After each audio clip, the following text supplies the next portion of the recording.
2021 সালের বন্যায় প্রায় গোটা গ্রাম ধ্বংস হয়ে গিয়েছিল। এখনো সেই ধ্বংসের চিহ্ন রয়ে গেছে, কিন্তু কোনো ক্ষতিপূরণ না পেয়ে কেউ ত্রিপলের ঘরে, আবার কেউ গোয়াল ঘরে, কেউ আবার বাঁশের চালা করে টিনের ঘরে বসবাস করছেন। এই হৃদয় বিদারক দৃশ্য দেখা যাচ্ছে আরামবাগ মহকুমার গোঘাটের দিঘরা গ্রামে। এই দিঘরা গ্রামেই 2021 সালের বন্যায় প্রায় 45টির মতো মাটির বাড়ি পড়ে যায়, কিন্তু 2024 সালে দাঁড়িয়েও কেউ তাদের কথা ভাবেনি। বাংলা আবাস যোজনা থেকে শুরু করে প্রধানমন্ত্রী আবাস যোজনাতেও এই অসহায় পরিবারগুলির পাকা বাড়ি হয়নি। তা নিয়েই উঠছে প্রশ্ন। অসহায় পরিবারগুলির দাবি, শাসক দলের নেতারা বারবার প্রতিশ্রুতি দিয়েছে, কিন্তু কোনো সাহায্য আসেনি। প্রশাসনের তরফ থেকে বাড়ির ফটো তোলা থেকে শুরু করে ফর্ম ফিলআপের নামে 350 টাকা করে খরচ হয়েছে তাদের, কিন্তু কোনো প্রকল্পের মাধ্যমে ন্যূনতম সাহায্য আজও পায়নি দিঘরা গ্রামের মানুষ। সামনে লোকসভা ভোট, আবারও অসহায় গ্রামের মানুষগুলির কাছে রাজনৈতিক দলগুলি গিয়ে প্রতিশ্রুতি দেবে, ভোট ব্যাংক হিসাবে তাদের ব্যবহার করা হবে, কিন্তু গাছের তলায় বাস করা মানুষগুলোর জন্য কোনো বাড়ির ব্যবস্থা কি হবে সেই নিয়ে উঠছে প্রশ্ন। এই বিষয়ে গ্রামবাসী প্রফুল্ল রায় কি বললেন শুনুন। বন্যায় আমাদের এই গ্রামে যা ক্ষয়ক্ষতি হয়েছে, প্রায় 45টার মতন বাড়ি পড়েছে।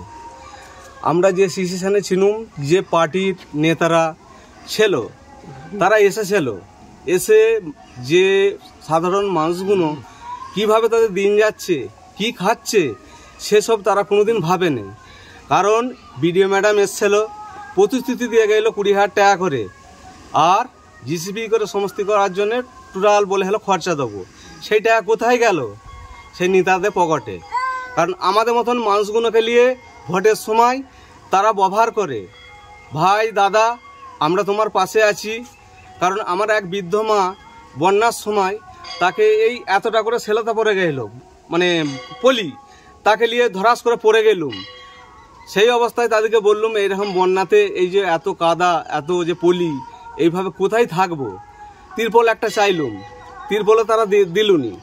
বিনিময়ে একটা কি দিল, জনতার টপ, যে জীবনে কোনদিন সেটা রান্না হবে না, তেল কিনে রান্না করতে হবে, কেরোসিন কিনে, এই জনতা একটা টপ দিয়ে। দিঘরা গ্রামের গৃহবধূ মাধবী রায়ের বন্যায় বাড়ি ভেঙে পড়ে, কিন্তু এখনো কোনো সাহায্য আসেনি। বন্যা এসেছিল, ঘর পড়ে যাইল, কিছুই পাইনি, জল ঢুকে যাইল ঘরেতে, আর তিরপাল খাটি আছে।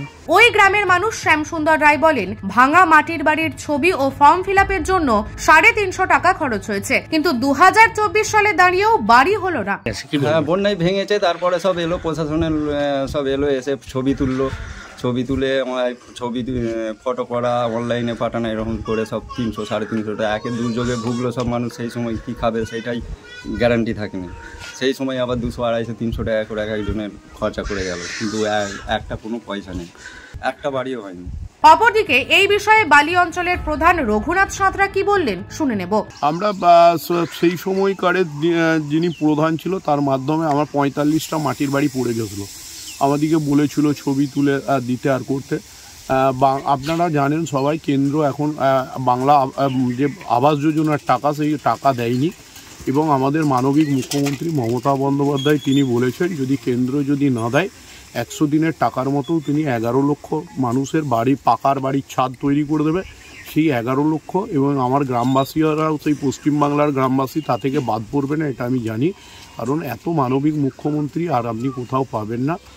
সেই জন্যই আপনাদেরকে বলতে চাইছি। আপনারা কি আবেদন করেছেন? 45টা যে বাড়ি পড়েছিল, হ্যাঁ আমরা আবেদন করেছিলাম। একটা বাড়ি কি তৈরি হয়েছে? না, সেই ক্ষেত্রে সেই রকমভাবে আমাদের একটা টাকাও দেয়নি। তখন থেকে আমরা যা দিয়েছিলাম, এখানে যা তিরপল, চাল যা এসেছিল সব টোটালি বিলি করেছিলাম, এবং সব মানুষরাই যারা বন্যা সময় আমাদের এখানে কেউ রাজনীতির রূপও দেখে না, রঙও দেখে না, কারণ বন্যাটা সবারই হয়।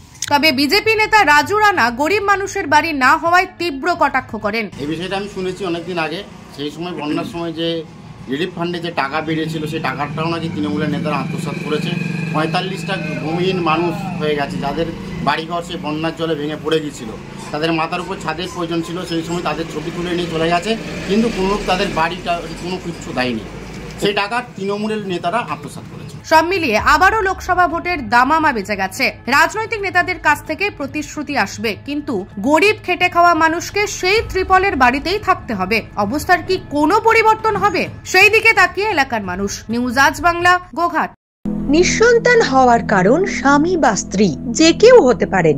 IVF এর অ্যাডভান্স সায়েন্স আর এক্সপার্ট কেয়ার লক্ষ লক্ষ কাপেলের স্বপ্ন সার্থক করেছে। তাই বন্ধাত্বকে হারাতে আপনাদের অবশ্যই আসতে হবে আরামবাগ প্রাণ IVF ফার্টিলিটি সেন্টারে। এখানে চিকিৎসা করিয়ে অনেক দম্পতি সন্তানের মুখ দেখেছেন। আমাদের ঠিকানা আরামবাগ বসন্তপুর আমতলা বিবেকানন্দ পল্লী 2 নম্বর রেলগেটের পাশেই। মোবাইল নাম্বার 7865858781 অথবা 7908098172।